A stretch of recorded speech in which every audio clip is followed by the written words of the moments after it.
పాదయాత్రలు చాలా సందర్భాల్లో చాలా మలుపులు తిప్పినట్టు సందర్భాలు 2023కు ముందు ఆనాటి పీసీ అధ్యక్షుడిగా ఉన్నటువంటి ప్రస్తుత ముఖ్యమంత్రి గారు శ్రీ రేవంత్ రెడ్డి గారు చేసిన పాదయాత్ర, ఆనాడు సిఎల్పి నాయకులు ఉన్నటువంటి బట్టి విక్రమార్క గారు ఈ గ్రామం పిప్పిరి నుంచి మొదలుపెట్టినటువంటి పాదయాత్ర, ఈ రెండు పాదయాత్రలు కూడా ఆనాడు కాంగ్రెస్ పార్టీ అధికారులు రావడానికి దోహదపడాయని చెప్పడంలో ఏమాత్రం అతిశక్తి లేదు మిత్రులారా.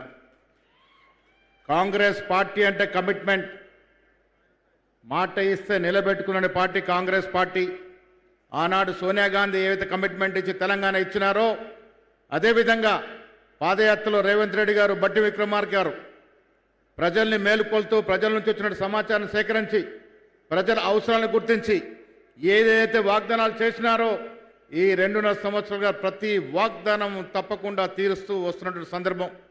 రైతులకు సమస్యలు కావచ్చు, నిరుద్యోగుల సమస్య కావచ్చు, అభివృద్ధి కావచ్చు, సంక్షేమం కావచ్చు, ఇవాళ ఇస్తున్నటువంటి ఇందిరమ్మ ఇల్లు, సన్న బియ్యం, రేషన్ కార్డులు ఒక విప్లవాత్మక మార్కు నాంది పలుకున్న సందర్భంలో ఇవాళ ఇక్కడ బహిరంగ సభ ఏర్పాటు చేసిన సందర్భంలో నేను బట్టి విక్రమార్కకి మనస్ఫూర్తిగా అభినందన తెలియజేస్తా ఉన్నాను.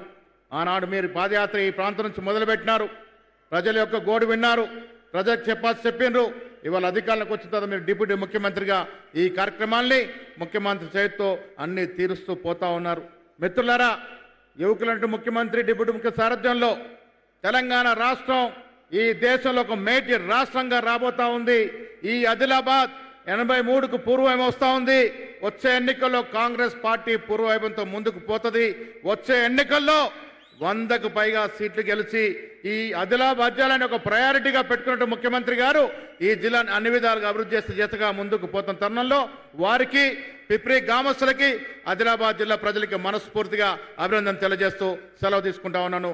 జై హింద్, జై కాంగ్రెస్. Thank you sir. గౌరవ జిల్లా ఇన్ఛార్జి మంత్రివర్యులు జూపల్లి కృష్ణారావు గారి శుభాకాంక్ష.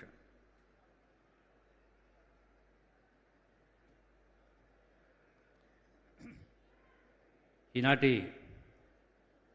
ప్రజాపాలన ప్రగతి